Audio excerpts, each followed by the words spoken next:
তবে হ্যাঁ, সব লীলায় যেন মানে তীরে আমারে নীরে যেন হয় প্রভু, তোমার কাছে এটুকু আমি চাই।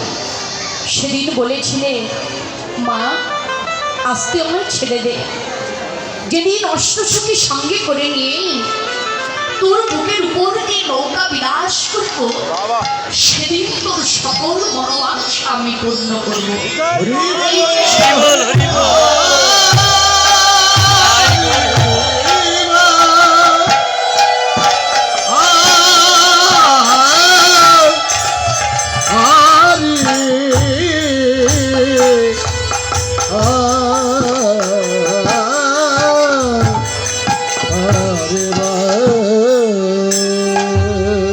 তবে প্রভু আজ সঙ্গে নিয়েছেন কাদের?